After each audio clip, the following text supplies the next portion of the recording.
We have brought our 2 contestants to this location and have set up Adventure Chef's headquarters, where they will find equipment to help them in their quest for the finest wild ingredients, as well as cooking supplies for them to prepare the finest meal that they can. The contestants have 2 rules. They cannot buy, barter, or steal anything to prepare the meal, and they cannot eat anything in the field unless it is approved by the Adventure Chef's experts. We took a walk in the woods with renowned mushroom expert Alan Muscat, also known as the Mushroom Man. He gave us an overview on the many varieties of edible mushrooms here in the Smoky Mountains. Well, I love to eat wild food, and I started with plants and I moved into mushrooms.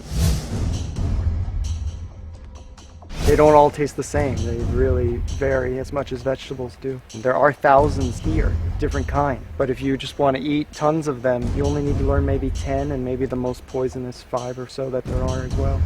So you're going to show us some mushrooms? Yes. Yes, this is called honey mushroom from the color. Not sweet, but very rich and nutty. As long as you cook it well, it's quite delicious. What do you mean cook it well? Well, thoroughly. You know, a lot Okay. of chefs are fond of just throwing something in the pan for a few seconds. That could lead to why the German name for this is Hallimasch, which means hell in your arse. This is known in science as wolf farts. I've never actually seen a wolf fart, but I believe them. What's that look like? It's beautiful. It looks like some kind of like a sea creature or Yeah. something. Look at this. Yeah, you guessed it. Like a lobster. Lobster mushroom, that's Oh it. my gosh.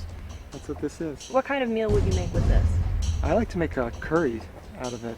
So certainly there's a wealth and abundance of wild mushrooms out here that people can eat and enjoy. Now that Adam is awake and is preparing his appetizer, Alan Muscat drops by to examine the mushrooms for safety. Well, glad to see you found some mushrooms. You might remember. Yes. We found these together. Lobster mushroom. It's quite tasty out of anything else, so you definitely picked a good one there. Puff balls. This is the prime time for eating them when they're still young and puffy, and that's wonderful. This, unfortunately, as pretty as it is a lactarius, means it'll bleed milk. Some people react to it. So it goes in the trash can. Yeah, we won't use that one.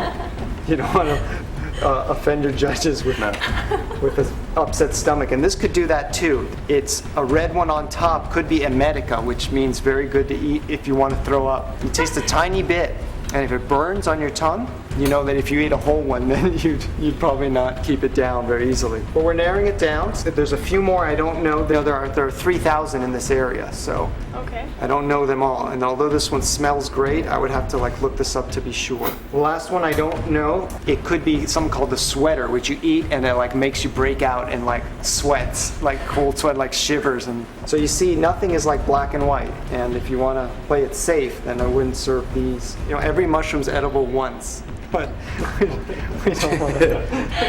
Well, you only took about half of my appetizer away, so that's all right. You know This what, is the guys? cream of the crop. Overall, you did very, very well.